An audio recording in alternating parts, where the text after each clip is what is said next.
Star Wars The Rise of Skywalker is said to have many different connections to both the prequels and the originals in this story by writer and director J.J. Abrams and Chris Terrio. This is Mike Zero. If you guys are new to the channel, do make sure to subscribe to see future Star Wars content.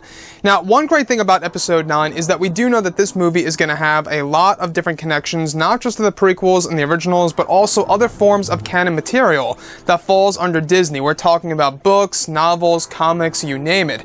Now, these past couple of weeks or so, we've been learning a whole lot more about this film, and when it all comes down to one of the concept art descriptions, this is where things begin to get very exciting for this film.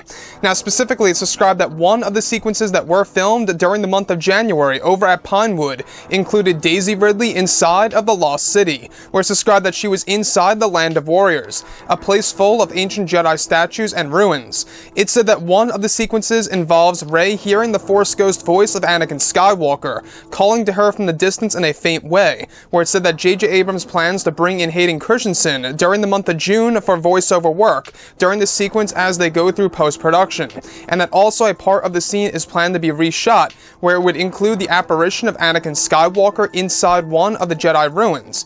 Now, this actually is a sequence in which Anakin Skywalker lures Rey inside that is said to be the very place that Rey discovers the statue of Ahsoka Tano that holds an ancient artifact that once belonged to Anakin Skywalker that was handed down to Ahsoka and holds a connection to the beyond.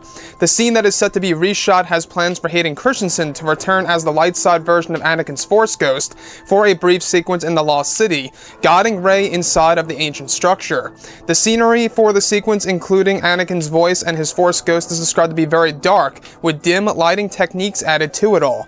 So I really want to go over a couple of parts about this. Now, we do know that the Lost City is going to be a major piece for Rey's story in the second act of Episode 9 in a way in order to really evolve her as a character.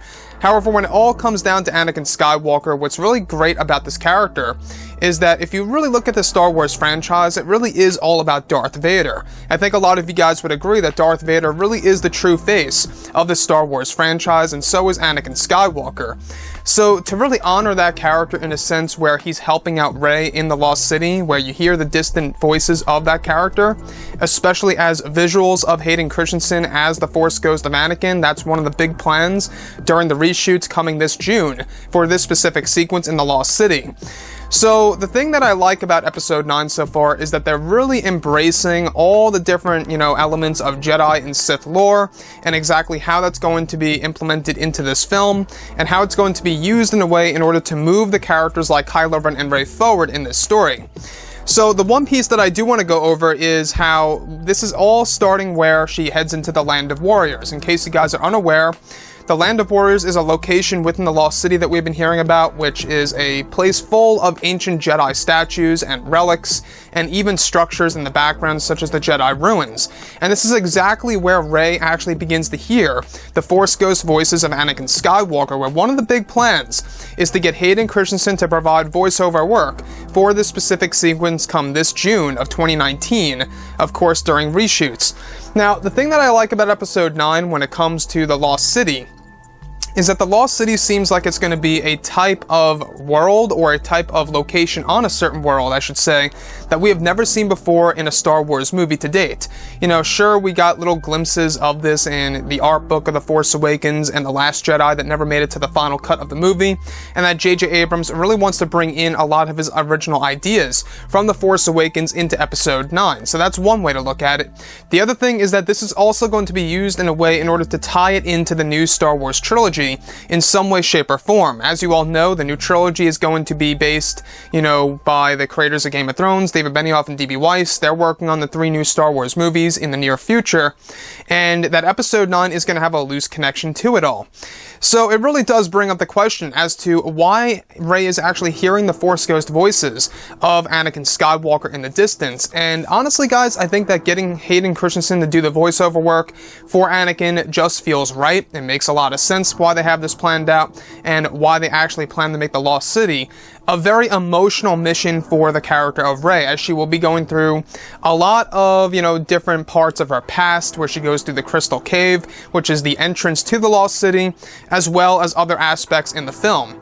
Now, the one thing that I really like about J.J. Abrams so far with The Rise of Skywalker is how he's really finding a lot of ways in order to tie this into the prequels and the originals, to the point where it's going to be used in a sense that will benefit both Rey and Kylo Ren, where they're going to progress as characters and they will evolve from start to finish of this story, and that a lot of this is going to have to do with the characters of course, Anakin Skywalker and Obi-Wan Kenobi, and even the relic that we actually heard about that once belonged to Anakin that was handed down to Ahsoka Tano, that Rey actually eventually comes across within the Land of Warriors near Ahsoka Tano's statue.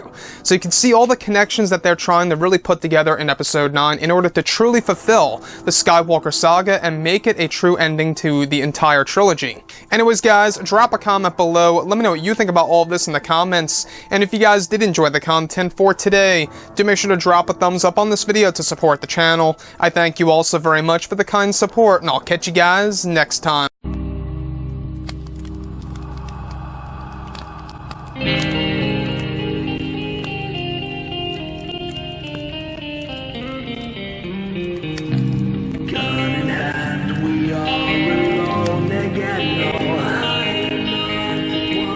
From night to moon, we hear them moans again.